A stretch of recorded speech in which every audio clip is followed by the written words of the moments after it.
Shanti, Shanti, Shanti.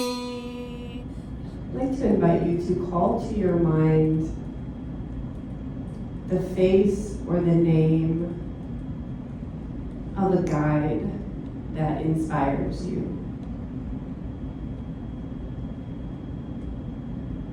This could be a living human. This could be Christ. This could be an angel. And as you think of this being, just noticing what happens in your heart.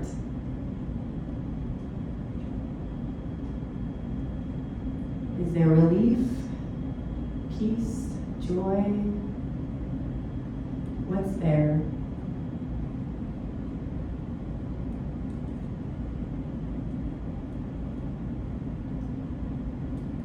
Okay.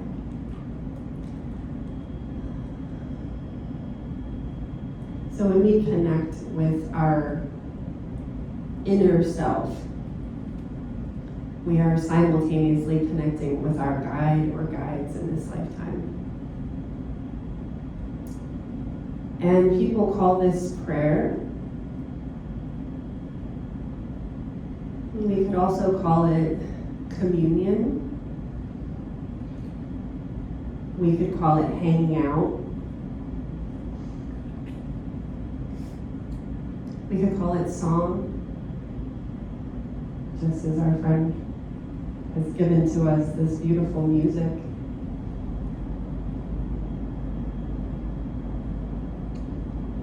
When many of us were raised, we were given this idea of prayer as asking God for things. God, give me this and that, and please take away this or that. Nothing wrong with that. Nothing wrong with that. And then we evolve into a deeper understanding of prayer. A deeper version of prayer. I started to really understand prayer when, really in the last few years actually. I understood meditation. That was quieting my mind, getting peaceful, focusing on my breath, focusing on mantras, focusing on different concentration points. But I really still didn't understand prayer until the last couple of years. So when Natalie asked me to speak on prayer, I said, oh great, because I really am excited about that topic, to share what I've discovered. My prayer life is not contained to my eyes being closed and not contained to even speech. There's a sort of crowning moment where I sit in front of my altar and I talk to my different guides. But that's the crowning moment, the moment that I feel the most energy. But really, to me, prayer is walking around on a daily basis and as much as possible talking to my guides. Just like pals, just like friends. And maybe many of us here have had this experience of, have you ever talked to Christ, for example, just as a regular human, like, hey, what's up? And maybe we were also taught that that was a bit blasphemous, right? Like, many of us were taught to put our guides on this huge pedestal, like they're way up there, and I'm down here. But in doing that, in creating all this distance between them, we inadvertently set the bar super much lower for ourselves in our conduct. So we're like, well, they can be perfect, and I will never measure that. I'll never get to that point, so I don't have to try as hard. I was speaking with a loved one yesterday that was expressing my appreciation for the Christ in terms of what he teaches me about forgiveness. So I was saying, it's my desire to demonstrate forgiveness to everybody, no matter how awful their offense is, just as Christ was on the cross and he was being tortured and was being literally forgiving the people that were killing him. Like, try to put yourself in that spot. It's like, how many of us could really do that, you know? It's hard. But that's the benchmark that I have for myself. And I was mentioning this to this person, and they said, well, don't set yourself up for failure like that. And I was like, wait, don't set the bar so low like that. So they were trying to tell me that I shouldn't put that bar so high. But in my prayer life, what I've discovered is that the Christ and I are one. So this gap, this false gap that many of us have been taught by our culture, by different well-meaning religious institutions, that there's this huge gap between us and our guide, is so completely not how the universe is. Let me correct that statement. It perhaps is the way things work for some people, but at a certain point we get kind of bored with that point of view, and then we evolve to a more expansive point of view. So what is prayer? As I said, it's communion, and it doesn't have to be talking. The more that I pray, the more I see prayer as simply hanging out with my guides. I'm feeling their energy. Sometimes they talk to me, sometimes they don't.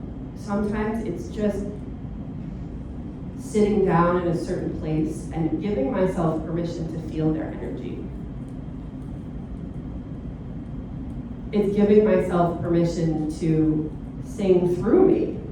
Sometimes I sit down thinking I'm going to channel a message or something, or pray in a rather conventional way, but then I end up singing.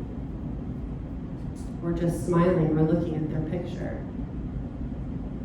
And part of this prayer is allowing ourselves to go more and more into this idea of we are one with our guide. We are one with the Christ energy. We are one with the Buddha energy. We are one with the Krishna energy. All the enlightened sages and saints. We are one with them. And so in a sense, prayer, when you hang out with your guides, you give yourself permission to embody that more and more. So, again, for many of us, this has been a blasphemous concept. Like, what if the whole idea of prayer is to dwell in that energy with them so that you become them? You literally become them. And not necessarily that you would start looking like them or having the same speech or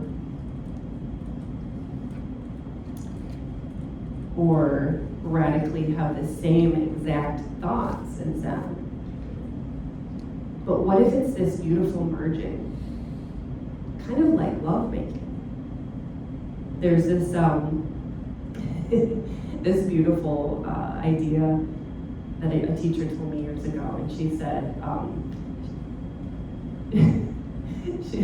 she said, beware of who you kiss, because who you kiss is who you become. And I always thought of that. She's like, so if you're contemplating kissing someone, just ask if you would you be willing to trade places with them? Like for the rest of your life. You could like jump into their body and then be them for the rest of your life. And if the answer is no, you probably shouldn't kiss them. So the more that we spend time in prayer and hanging out in the energy with our guide, we are, metaphorically speaking, kissing them. We are saying, yes, I give you full permission to merge with me and for me to become more like you. And that's scary because we have our own ideas about what our life should look like and what we should be doing and what we want. And I want it this way, and I have this idea of how it should go.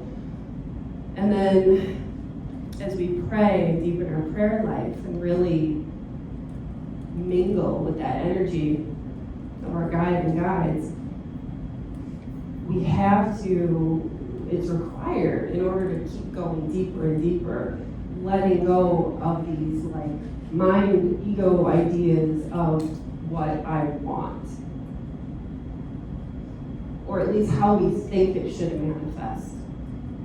Because in truth, every deep desire of our heart does manifest, but it often manifests in strange, interesting ways that we never would imagine.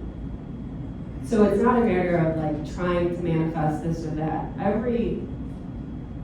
Every deep desire that we have will come true, but our guides know that's how that happens.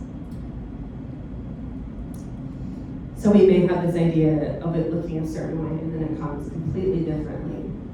Or the face comes differently. We may think, this is the kind of person I want to be with, and then someone else shows up that's different, but that's the same energy that we were hoping for, that we were yearning for. So prayer is not just asking for what we want. It is surrendering to what we're ready to let go of. Because our guides are going to come in and take over this vessel, and not in a scary way, but in a loving way. But then the small self has to take a step back. I've been mind-blowingly experimenting with, so I do, when I speak like this, my intention is always to let love speak through me. And I've been working with vocal channeling lately again. It was a practice I did many years ago, and then I put it aside for different reasons. I think maybe I just wasn't ready really to fully engage with it.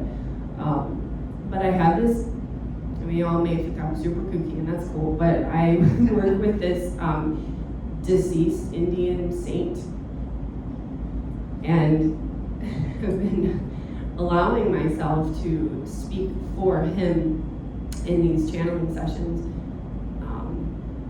with my loved ones, and they ask questions, and then things come out of my mouth that Anya doesn't know those things, and then later we'll talk about it, and my friend will say, wow, they said this and this. I'm like, oh my gosh, like it's amazing. And how does that work?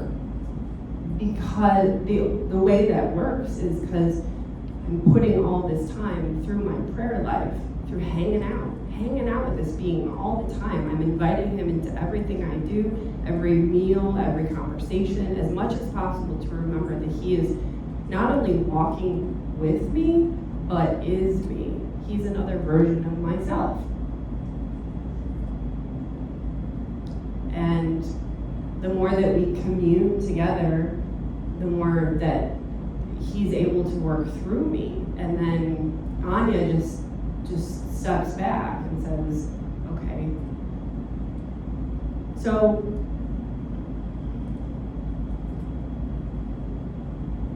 prayer is really, really, really, really at the core of it all is beyond the words. It's just hanging out with someone you really love.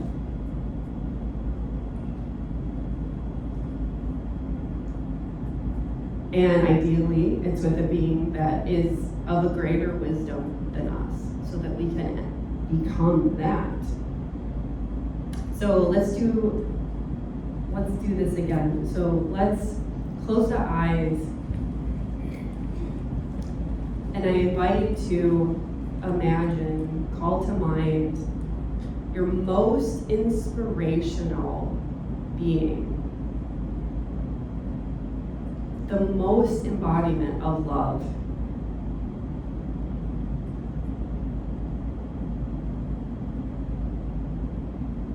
and get a sense of this being's form. See him if you can in your mind's eye. If you can't visualize, that's okay. Just think about the qualities of this being. What do they wear? What do they like?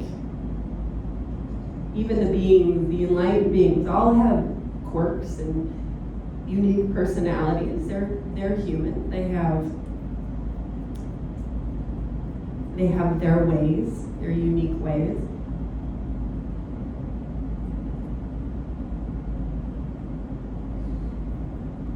What is this person, this being's vibration? Is it peace? Is it groundedness? What is their unique vibration? And if you could summarize this being that you're feeling right now in a single word, what would it be? And that's the word that you're actively merging into. That's the part of you that you're becoming. You're assenting to allow that quality of being to become you.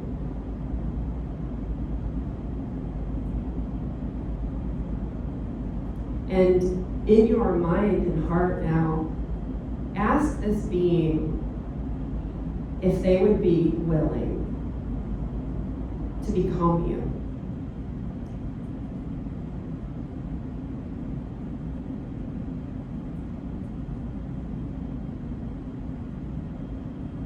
And you may get an answer right away, you may not, and that's okay.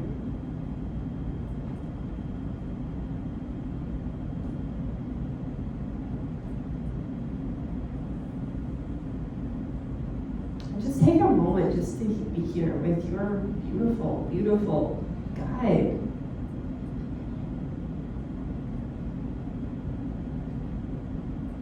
This is prayer. This is communion.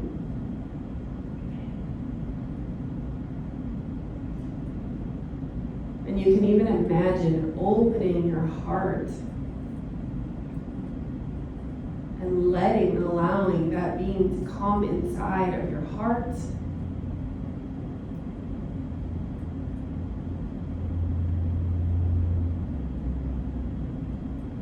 And as a fun experiment, you can open your eyes and look at your own hand and imagine, pretend, intend that you are looking at your own hand, and that the eyes that are looking at this hand are the eyes of your guide. They're looking through your eyes at your hand.